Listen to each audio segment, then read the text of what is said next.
AIM प्रमुख असदुद्दीन ओवैसी ने एक बार फिर पाकिस्तान को जमकर खरी खोटी सुनाई है। ओवैसी ने पाकिस्तान और उनके प्रधानमंत्री समेत अनाप शनाप बयान देने वाले लोगों को चेतावनी भी दी है। दरअसल पाकिस्तान के प्रधानमंत्री शहबाज शरीफ ने भारत को गीदड़ भभकी देते हुए कहा था कि कोई पाकिस्तान से पानी की एक बूंद भी नहीं छीन सकता।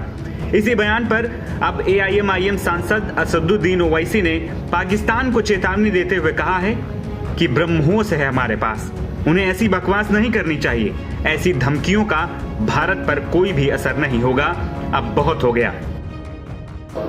ब्रह्मोस है हमारे पास।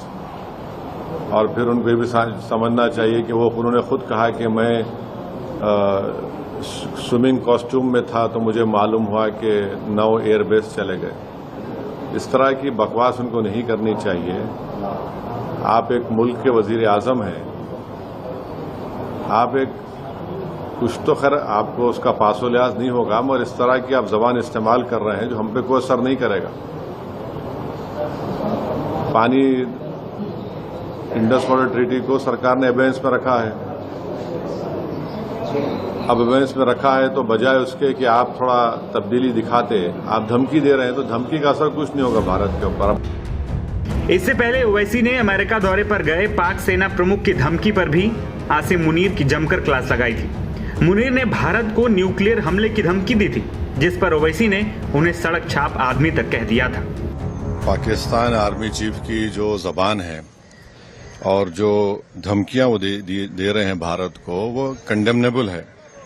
और अफसोसनाक बात यह है कि भारत यूएस का एक स्ट्रेटेजिक पार्टनर है और यूनाइटेड स्टेट्स की सरजमीन में बैठकर वो भारत को न्यूक्लियर थ्रेट दे रहे हैं और बिल्कुल ही एक सड़क छाप आदमी की तरह की जबान इस्तेमाल कर रहे हैं।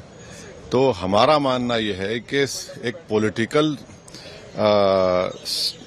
मोदी गवर्नमेंट की तरफ से एक पॉलिटिकल रिस्पांस आना चाहिए। सिर्फ MEA का स्टेटमेंट आया और साथ ही साथ हमको ये बात समझना है कि पाकिस्तान की आर्मी से और इनके डीप स्टेट से हमको हमेशा खतरा रहेगा।